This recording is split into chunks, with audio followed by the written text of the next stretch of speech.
Hi, everyone. Thank you for joining us today for the CXL Consortium webinar, Compute Express Link Supporting Persistent Memory. We'll get started here in just a few moments.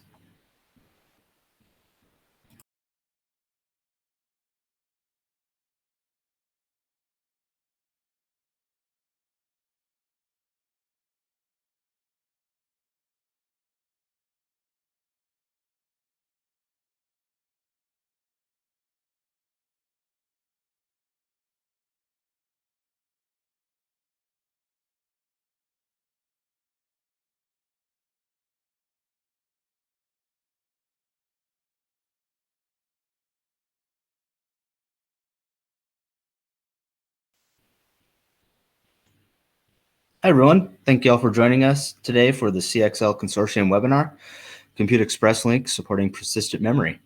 Today's webinar will be presented by Mahesh Natu, Data Center Platform Architect at Intel, and Thomas Wanha Choi, Director, DRAM Product Planning and Enabling at SK Hynix. We'll set aside approximately 15 minutes at the end of the presentation for Q&A, so please enter any questions you have into the chat window at any time. Now I'll hand it off to Mahesh to begin. Thank you, Kevin, and thanks everyone for attending.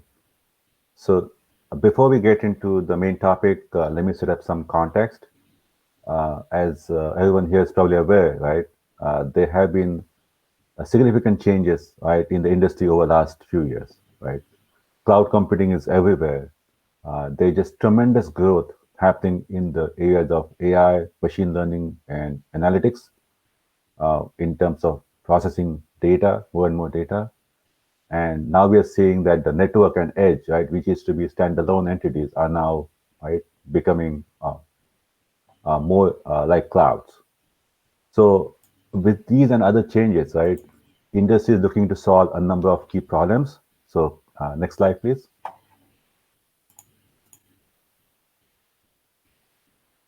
And that's what the CXL Consortium is trying to address. So if you look at the consortium as a whole, we have great participation from all the major industry players. The list of board of directors are shown above. Very well representation from all types of, right, all vendors, processor vendors, IHVs, and software vendors, and system vendors, and also CSPs. So CXL is basically an open industry standard that provides a high-speed communication path. And because everybody understands the problems and everybody believes that CXL is the right solution for that, we have like about 150 members right now and growing, right? So we have a great momentum behind CXL. And the reason why CXL is so exciting to, right, everyone is on the next slide. So if you look at some of the key challenges that folks are facing in order to address some of the market forces that we saw, they're just increasing demand for faster data processing. There's just so much data to be processed that implies that it needs to be processed faster and to get more insights. That drives higher next-gen data center performance. There's demand for computing to be heterogeneous, right? So instead of like having homogeneous computing with one type of computing engine, folks are looking at mixing and matching different types of compute engine, different types of memory for that to optimize it for workloads. There's disaggregation happening through cloud. We're already seeing evidence of I/O pooling, where I/O being disaggregated.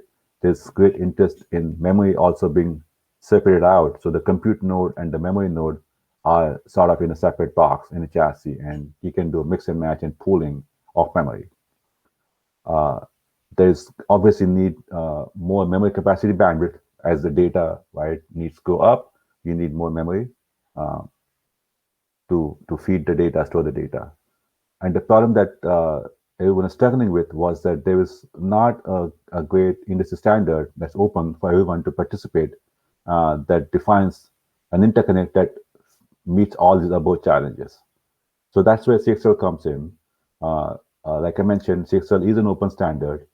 It provides a cache coherent interconnect that allows the processors, the memory expansion, and accelerators to share memory as well as the caches uh, and get us to the next level of computing. I mean, I like to think that CXL is going to change the way we compute, and this is some of the reasons why. Just to summarize what CXL is, for folks who are not familiar, it's a coherent interface. It is built on top of PCI Express, so we can leverage the PCI Express ecosystem in terms of the form factor, the physical layer, and all of that. And we provide a strong backwards compatibility. Devices that are designed for CXL 1.1 specification will work with a 2.0 system and vice versa. And that's great for industry in terms of recouping the investment. The major selling point of CXL is low latency. It is really targeted at the hetero computing where the memory and cache accesses, right, across the CPU and accelerator and other agents, right, are almost seamless. Right? And another design decision that CXL made, right, that is helping us a big way is that it's somewhat asymmetric protocol. The cache coherency is asymmetric in the sense that the CPU or the host is responsible for the heavy lifting, whereas the device uh, is a little bit easier in terms of designing the cache coherency. Right, the burden on the device is deliberately less, which allows the vendors to build devices quickly, plug it in, and support the new and exciting workloads. So that's where CXL is. It's essentially the right features and right architecture for the key problems that the industry is facing. And that's really why we see so much momentum behind it. Next slide, please.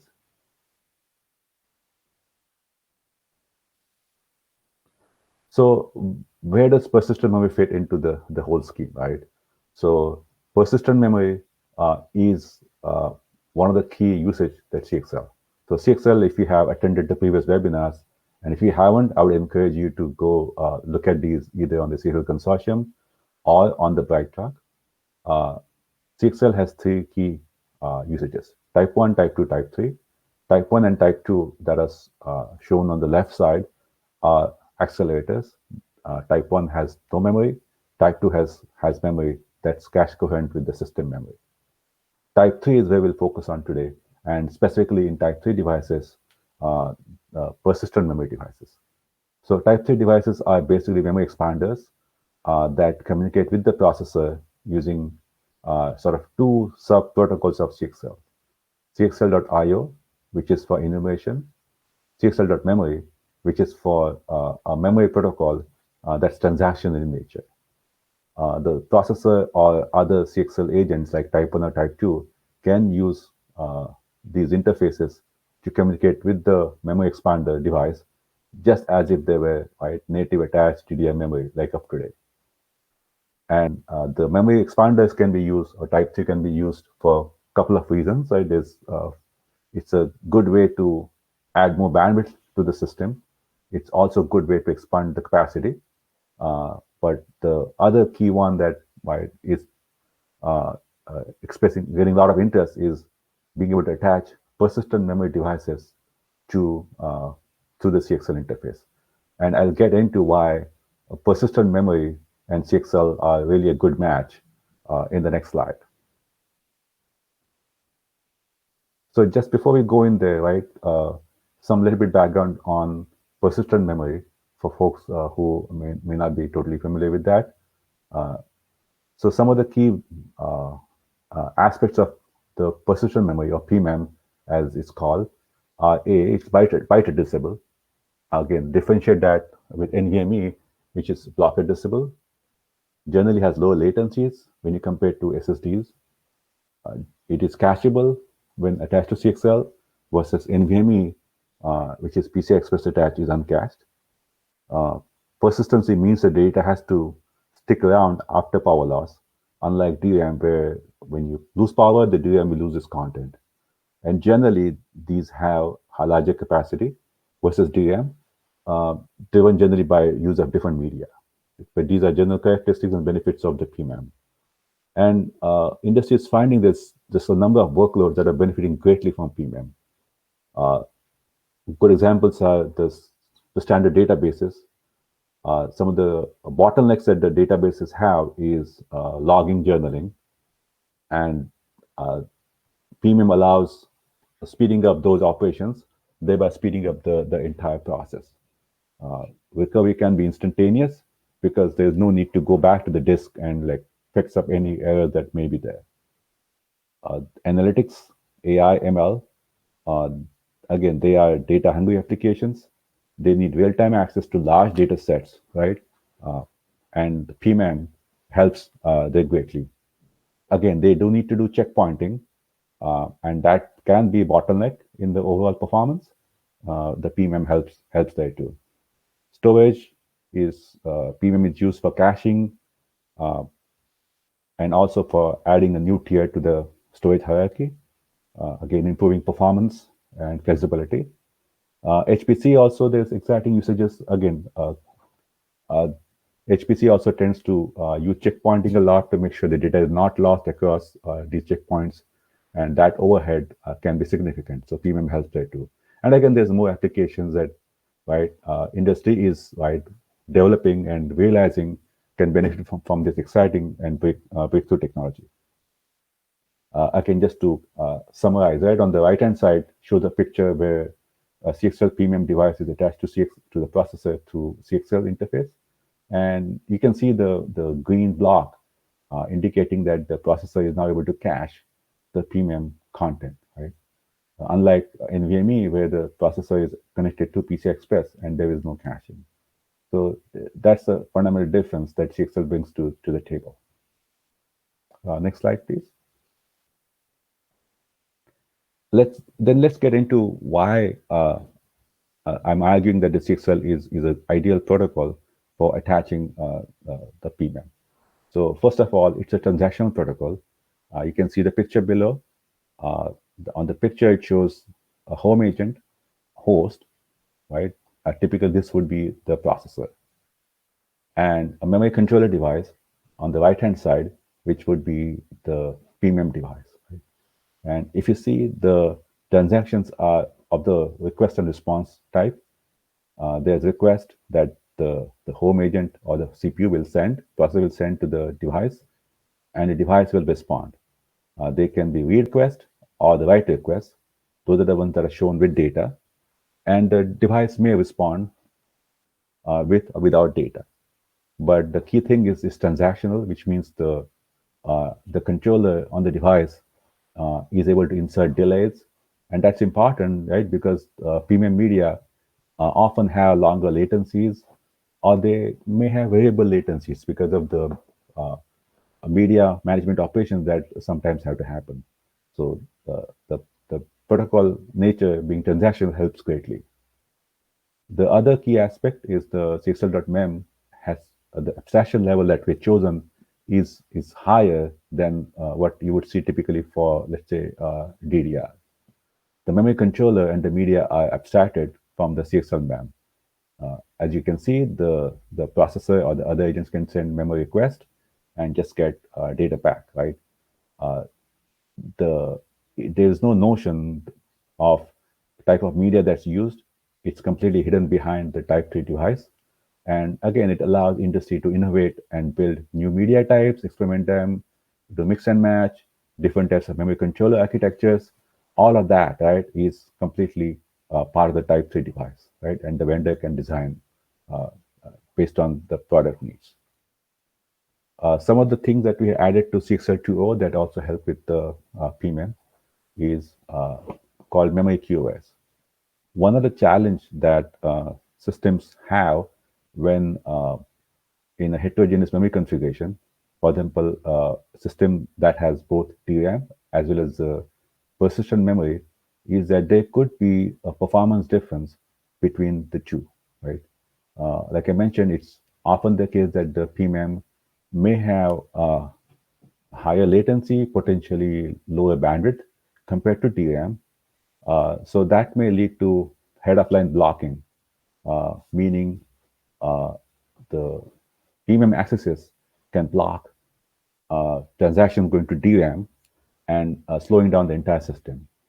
The memory QoS feature in the CXL2 allows the device to synchronously report how busy it is, right? A Type 3 device can say, oh, I'm really, really busy right now. Please don't send me any more transactions because I'm just going to, right? It'll just back things up.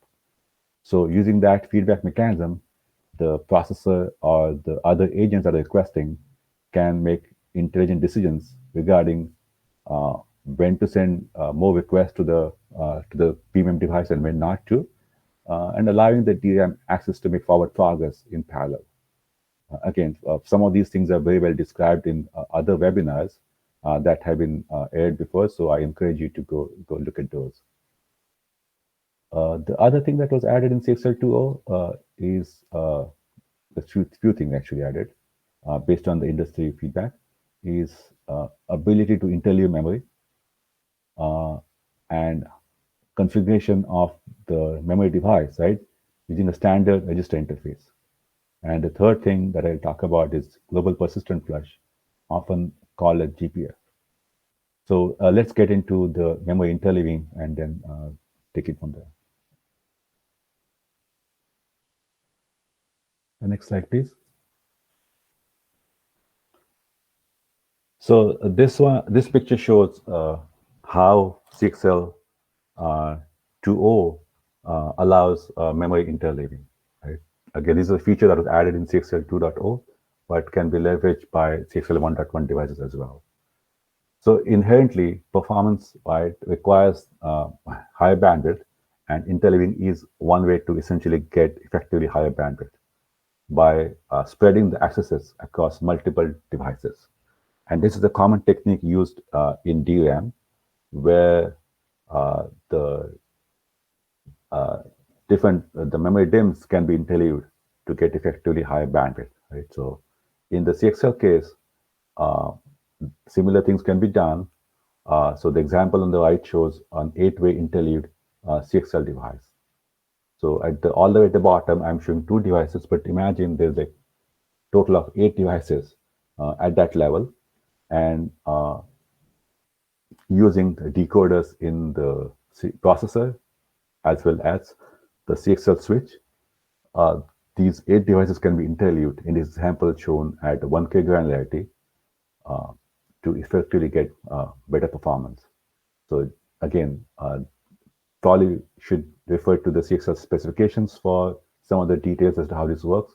But at a high level, both the CPU processor root port as well as the switch are selecting using a certain address bit in the host address space to figure out which device to target.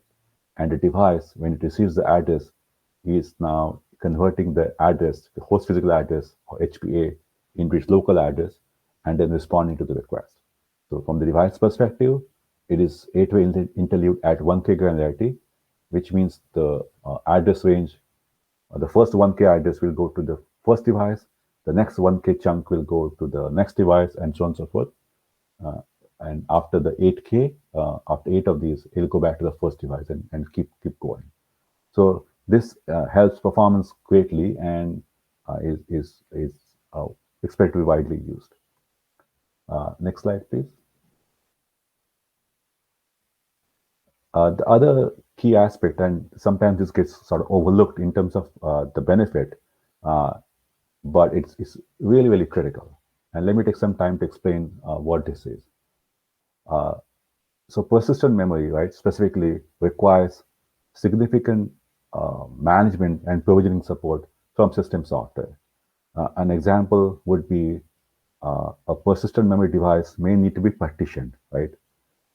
One may want to create volumes of file systems on it, right? After all, it's a persistent memory device, right, that may store persistent data. The device may report its health through smart or similar mechanisms, and the system software, the OS, may want to keep track of that. The device may have bad locations, and the system software, would need to stay away from those, so it doesn't, keep creating problems.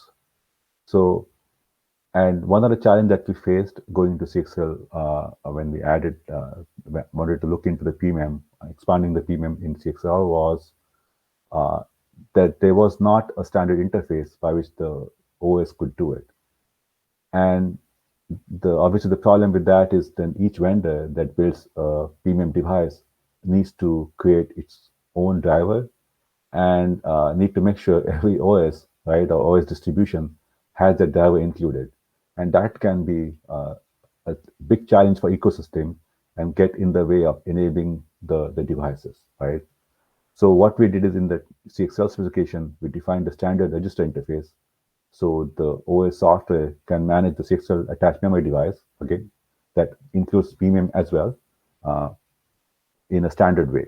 Again, the volatile devices don't require so much management, but they do require, right? Some, for example, you may want to do firmware update of the device, right? Uh, but the PMEM is where a lot of the focus is.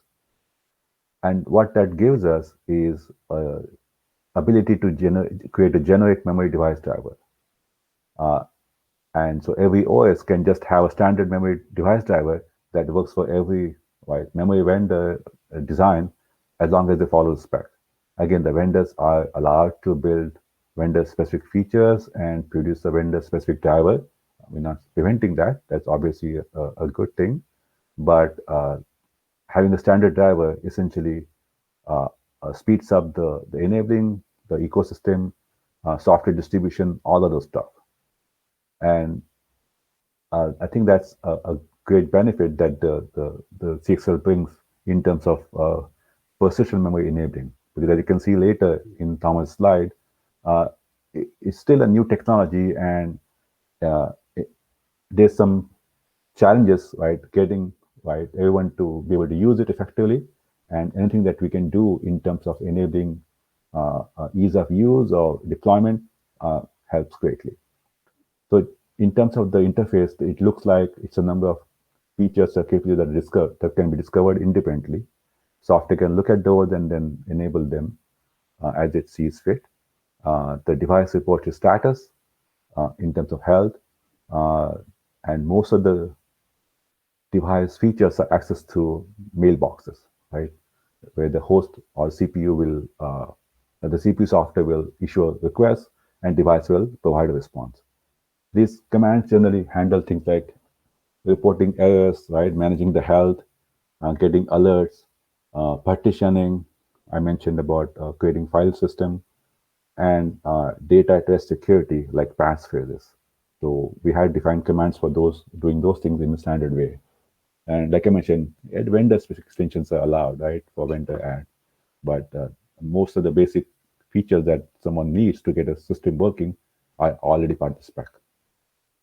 So shown on the right side, so CXL memory generic driver at the top that will talk to put a bus driver in the OS to some OS proprietary mechanism, but the interface between the PMEM and the OS is standard called CXL2O memory register interface. Next slide, please. So now we talked about interleaving and uh, the standard interface. Let's get into the next concept called GPF. And to understand GPF, global persistent flush, it's important to realize that the PMEM aware applications that have already been written, right, they expect that when they issue a write and it's completed, right, from their perspective, uh, they expect it'll be made persistent, right? Uh, but in reality, right, uh, if the system were to make sure that every write from a PMEM application, right, has to go all the way to the PMEM device and committed before it is marked completed, the system performance, right, could be terrible, right? So what, right, the system designers do is the data is often cached in the processor cache, could be cached in the CXL device cache, or the memory vendors may build write buffers or storage buffers on the device itself to store the data temporarily and then write it to the media at a later point, right? And these are things that are typically done for performance reasons, right? And are essential to get good performance from PMEN. The problem then is that if there are events like a sudden power loss, the system now has to make sure the data that's in the cache or interim storages is committed to the persistent domain, right? Because we have made promise to the PMEM application that write that is completed is persistent, right? So we need to keep that promise. So the GPF is sort of the CXL mechanism for enabling that. Like the name suggests, it's a global event. It goes across the entire cache coherency domain, right? Or if you have a 4-processor system with let's say 7 CXL memory attached devices, all of those are covered by the GPF event. It is controlled by the host, initiated by the host, which means the CPU, that allows some form of coordination between the flush that happens within the processor domain and the CXL domain. And there's 2 phases effectively, right? So the right-hand picture sort of goes into that. So in the first phase, the processor will ask each CXL device to stop injecting new traffic and flush its cache. In that, during that phase, all the devices including this processor will flush the cache, and the CXL memory devices will now end up with the data that they need to commit to. At the end of phase 1, the processor will insert a barrier, making sure that phase 1 is complete before going to phase 2. And the phase 2 is sort of easy because now each CXL device has the data that it needs to push to its local media. So again, the processor will request each device to do that. And when the device acknowledges, the processor will move to the next phase, right? So if there's errors or timeouts in the phase 1, the processor will propagate a flag to each device. So it will know that something happened, and the device can then log a dirty shutdown event. And the handling of dirty shutdown event or these errors, I think it's better explained in the next slide. So I'll hand off to Thomas.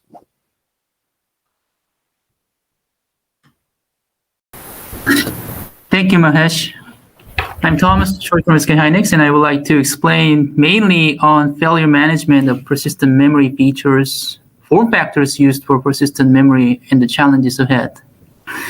So, for any reason, the GPF flow may not be successful, whether the timeout, errors, or any case where data is untraceable of completion.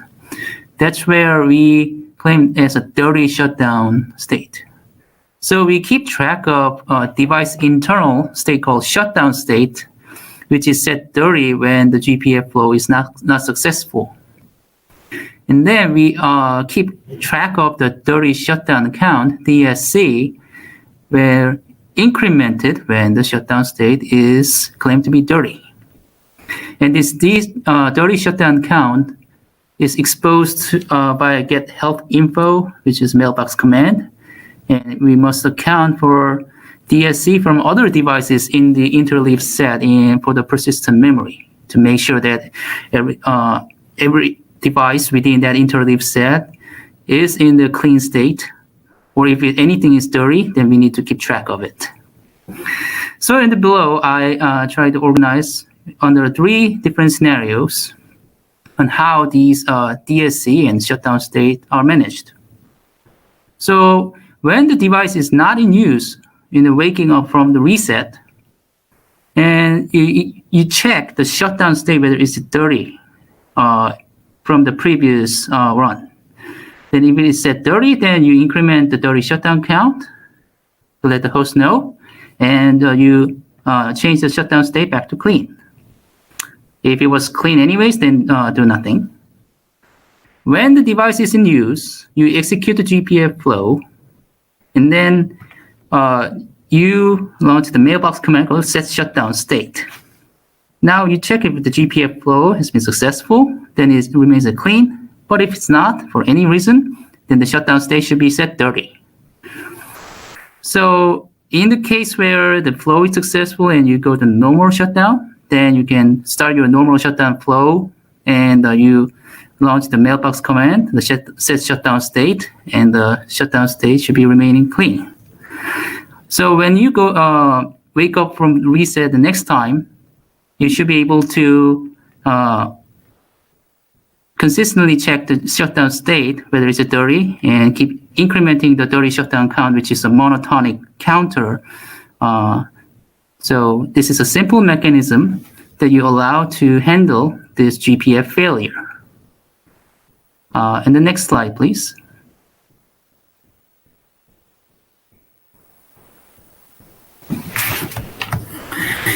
So another major feature for failure management is the internal poison list retrieval and scan media. So I would like to explain a little background on why this poison management is needed. So to preserve RAS, we want to keep track of any non-fatal DOE, detectable but uncorrectable error, as a poison. So I would like to first explain the example shown in the right side. It's a poison notification example. So this is a case where you host reads and the device responds. And CXL memory, when it discovers a DOE, it generates poison for specific physical address as a result of DOE. And this is not the only case of a poisoning scenario.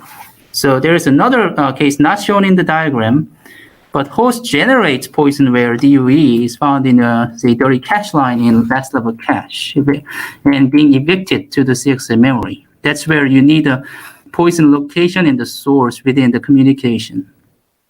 And there's another case where CXL memory encounters a DOE at a specific address independent of host access. That's where you generate log and poison and inform the host. There are multiple scenarios where you need to keep track of poison to avoid any DOE failure. So there is a mechanism called get poison list mailbox command to execute the internal poison list retrieval. So it basically obtains a complete list of poison locations on the memory device, so that host knows where these locations are and avoids access to these memory locations with faults to avoid DOE. And whenever there is a new poison locations added in the poison list, that device notifies via MSI or VDM notifications. And whenever host manages this poison and is deemed okay to clear this poison location, then host can issue a clear poison command in the mailbox command. But there are cases where you have so many poison to keep track of, and the poison list may overflow, or for some reason the device may ask the host to execute a complete scan of the memory devices. That's where you use the scan media. So again, the update of the scan outcome is similar to internal poison list retrieval. You notified by MSI or VDM notifications. And based on the outcome, the host addresses the poison media ranges and updates the poison list if DOE is found. And this is a very slow background operation.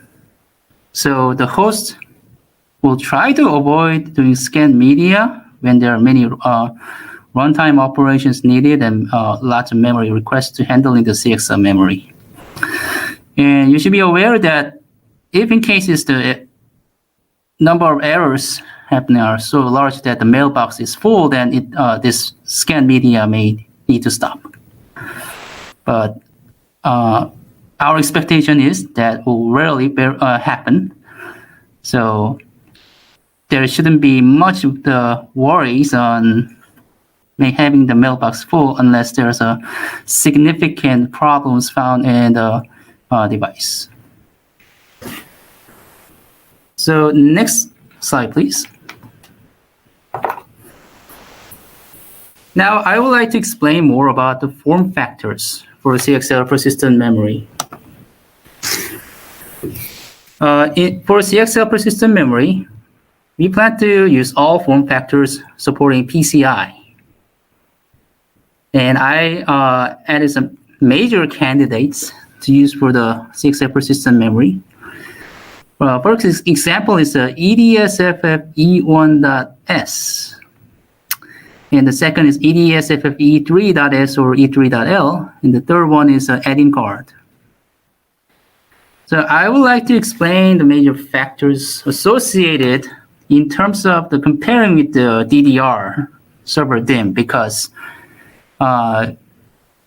in terms of memory, you are most comfortable with the DIMM perspective. So I would like to explain the form factor compared to the DIMMs and expected maximum power ranges. So first, E1.S. It's friendly for 1U servers. It's fairly smaller than DDR, say RDIMM, used in the servers. And the expected maximum power range is around 12 to 25 watts. So depending on the thicknesses, it may vary quite a lot. It's expected to be a similar range of the DIMM, where the maximum power allowed for DIMMs are usually under 15 watts these days. And there's an E3.S or E3.L, which is larger than the server DIMM. The power budget for the E3.S will be 25 to 40 watts. Where it's an E3.S, then it will be 25 watts under the 1T and 40 watts on the 2T. Where 1T is 7.5 millimeters thickness, and the 2T is a 16.8 millimeters thickness. So E3.S, 25 watts to 40 watts. And the E3.L is a 40 watts to 70 watts. And there's the AIC, which is quite larger, even larger than the E3.S or L. And it is expected to have a maximum power range is similar compared to E3.S or L. Next page, please. So I would like to explain why we are considering these kind of form factors instead of the DIMM form factors. Basically, these CXL memory form factors allow better capacity scaling under separate expansion memory channel. So first, I would like to explain the background on the capacity scaling trend of the current DIMMs. In order to explain why we had to think about separate expansion memory channel using PCIe. So in the DDR generations, there were changes in the maximum number of DIMMs per channel you can put as we progressed. So in DDR3, the mainstream DIMM speed was from 1333 to 1866, where we had 3 DIMMs per channel allowed. But in DDR4, starting say 2133 to 3200, especially starting with 2400, we started to have signal integrity problems, putting this 3 DIMMs in the same channel. So that's where we started to have 2 DIMMs per channel. So these days, you should be able to see only 2 DIMMs per channel. Now, when we start the DDR5 era, very, very soon, and starting with 4400 to 5600 megabps, you should still be able to see 2 DIMMs per channel.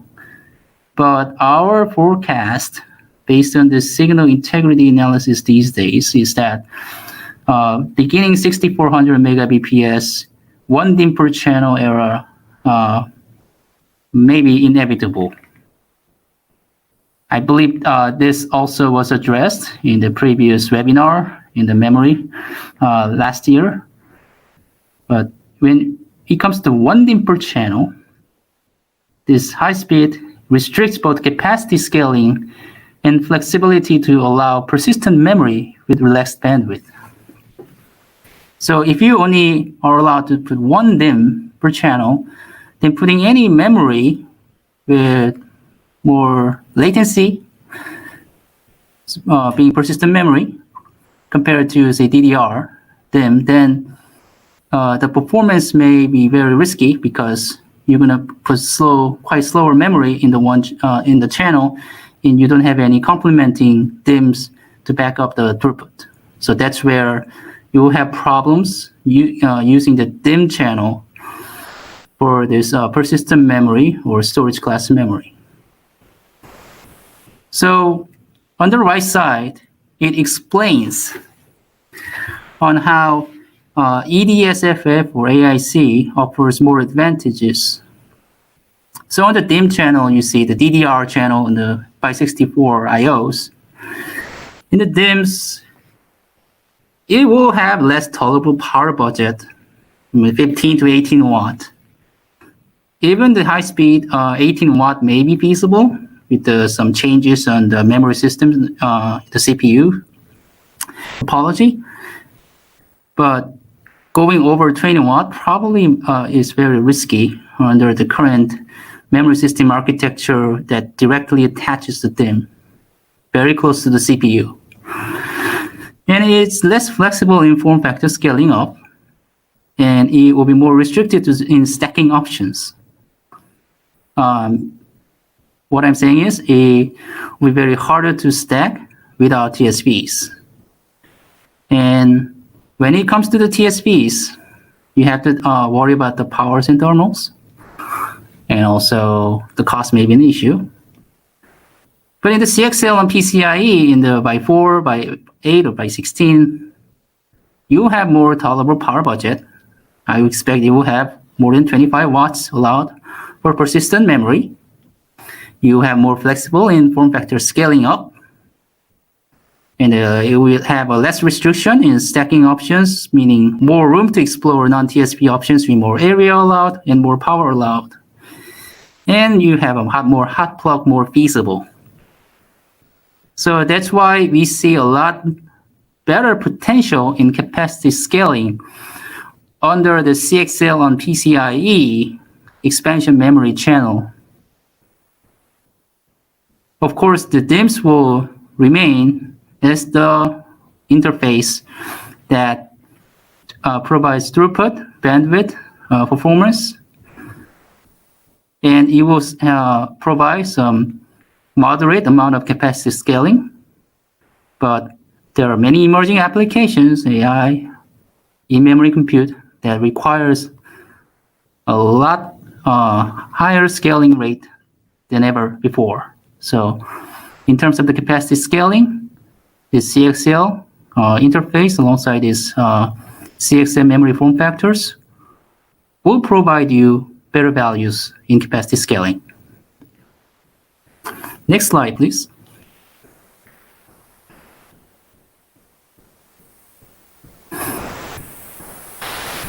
And I would like to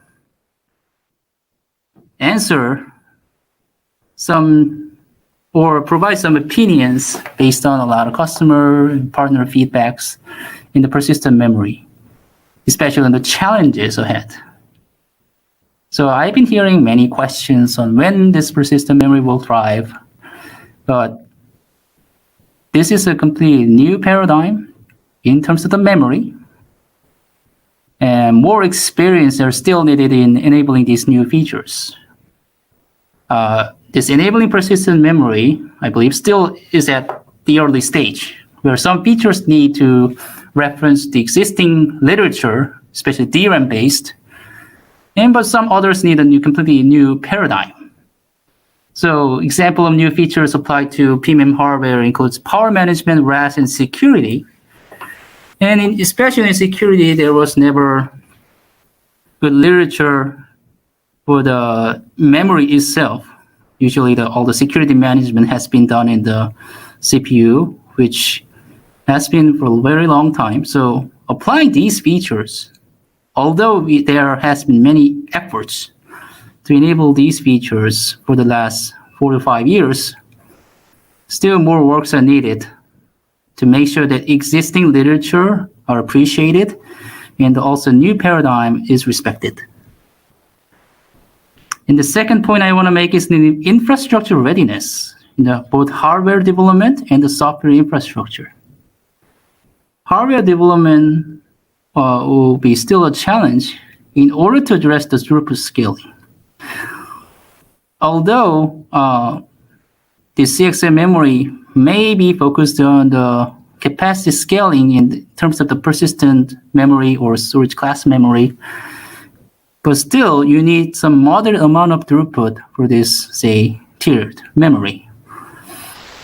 But considering power and thermal restrictions, throughput scaling can be a big challenge. Hopefully, by using these CXL memory form factors, we will be able to alleviate this challenge better.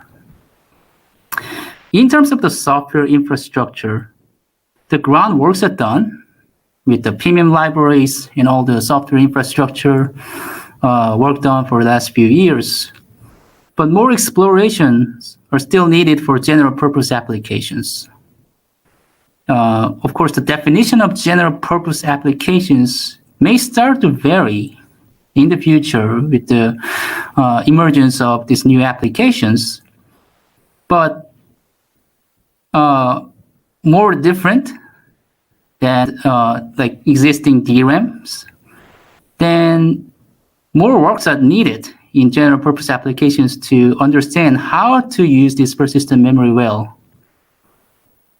And then there is another point that I want to make is this: in order to really use this persistent memory well, you gotta have some more time allowed for the user experience readiness, meaning the users need to be comfortable in how to utilize the PMEN better, because even though infrastructure is ready, programmers need to learn how to use this persistent memory well.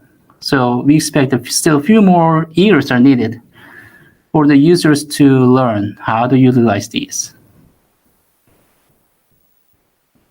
So these are some of the points that I wanted to make, because there are so many questions about how to enable and when to enable persistent memory. But also, this is a very big change, and this effort has been done for a long time. So with more experiences and more infrastructure practicing, I think you'll be able to see a lot more clearer pictures in the near future. Next slide, please.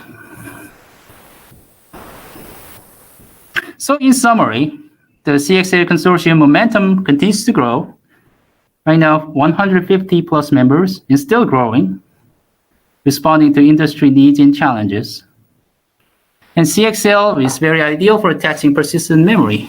The protocol is designed with PMEM in mind and is media agnostic, so you don't have to worry about specific media attributes, allowing more flexibility.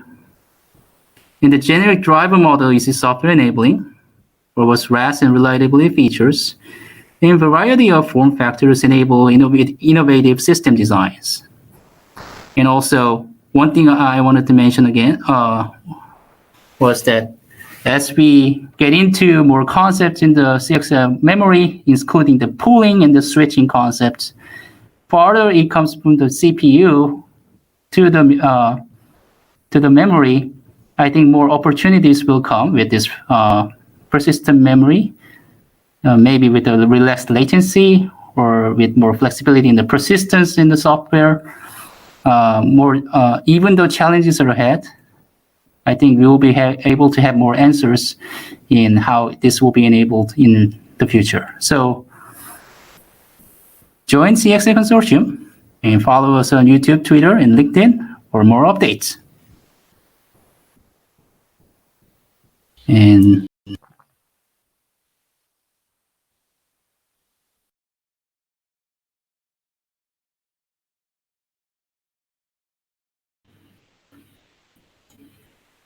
thank you so much, Mahesh and Thomas, for sharing your expertise today.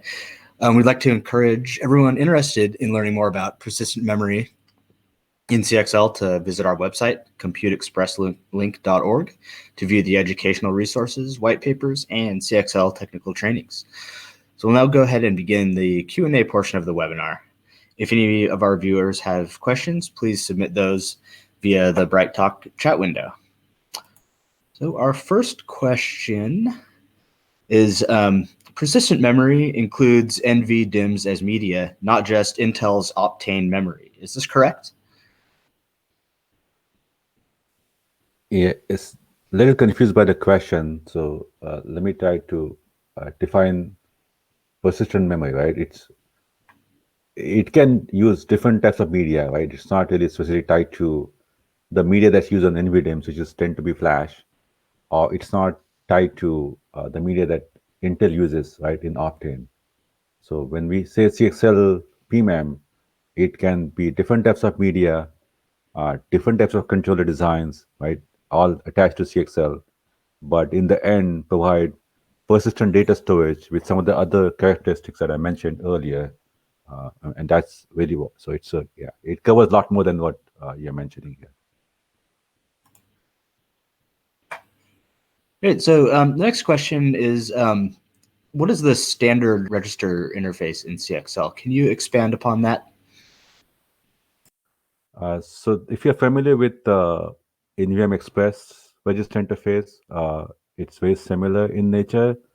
Again, it's a register interface that a CXL device implements that the software, the UEFI firmware, the OS driver can use to manage the device using a standard mechanism, right? So it's, I think the best way to learn more about that is look into sections 8.2.8 and 8.2.9 in the CXL 2.0 specification. You can go to the consortium site that Kevin just mentioned and download the spec and look at all the details.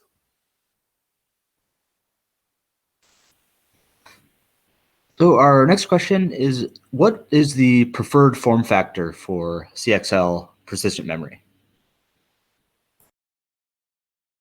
So to be fair, the CXL as such does not have a preferred form factor, right? The CXL devices, the CXL spec,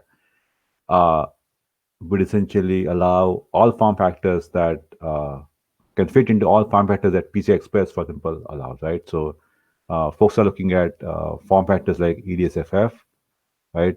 Different options in that. There's also potential to use the standard PCI Chem form factor, carrier cards, and everything. So CXL, for the most part, defines a protocol, right? So it's sort of agnostic to the form factor, and that again is one key benefit that CXL brings, is that it allows the system vendors and the device vendors to innovate and pick the correct form factor based on their needs. I think Thomas mentioned some of the form factors provide more leeway in terms of the thermals and power. So devices that are high performant could use that those form factors, and devices that maybe don't really have such high power use, they could use the ones that have more optimized for the use model.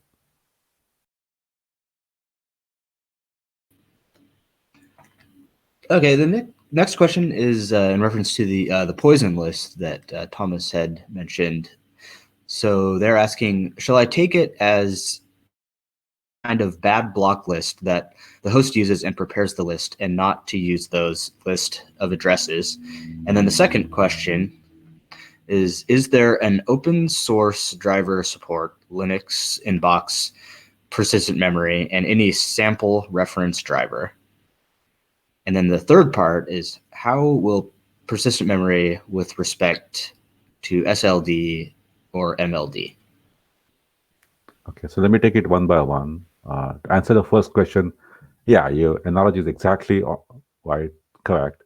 It's like a bad block list, except because PMEM is byte addressable, the granularity tends to be much smaller than a block, right? Block is like 5 bytes, right, typically. So in PMEM, the granularity could be a cache time. and yeah, the software will know that and will stay away from that. So in that sense, it works like a black box list. To answer second question, yes, there is support being added to Linux to support both CXL bus enumeration as well as memory enumeration. So there's mailing list that are available that you can subscribe to keep track of the development and also contribute. So and the again, a lot of work is yet to come, but there's some initial code out there that you can go look at right now. In terms of third question, so SLD and MLD can have PMEM, meaning it's possible for a PMEM device to be an SLD, a single logical device, or they can be a memory pool, right, or MLD device that exports PMEM and that allows pooling of PMEM memory. So those sort of work together to provide new system design options.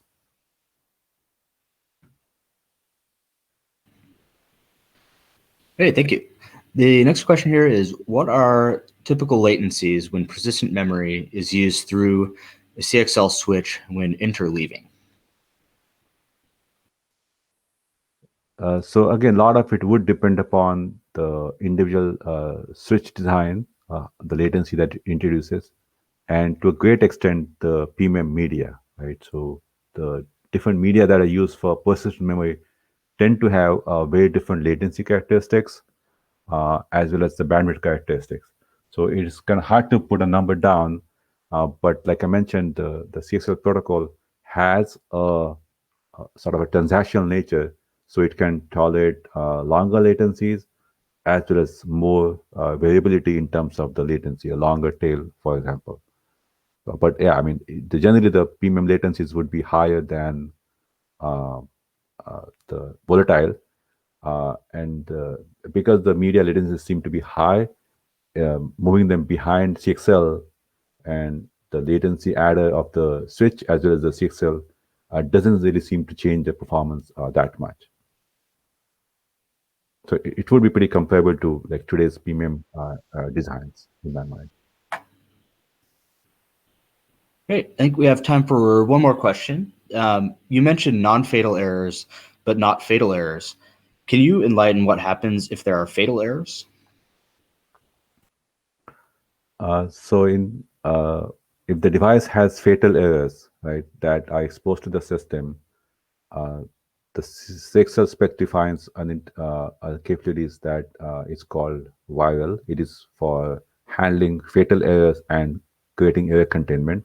So a device that is experiencing fatal error can communicate to rest of the system that it has a fatal error, and if it's enabled, the entire system can sort of go into a mode where, right, it's going to stop committing any writes to the persistent media in order to prevent further damage or further corruption. So that we did not talk about that today, but there's a vast white paper on the CXL Consortium side that provides more details as to how this works and how it could be used in real systems. So encourage you to take a look at that. Great. Well, thank you so much, Mahesh. And being mindful of time, we'll go ahead and wrap up today's webinar. The recording of this presentation will be available on CXL Consortium's YouTube channel soon, and we'll also be uploading the slides to the website. Once again, thank you so much for attending the CXL Supporting Persistent Memory webinar. Have a great rest of your day.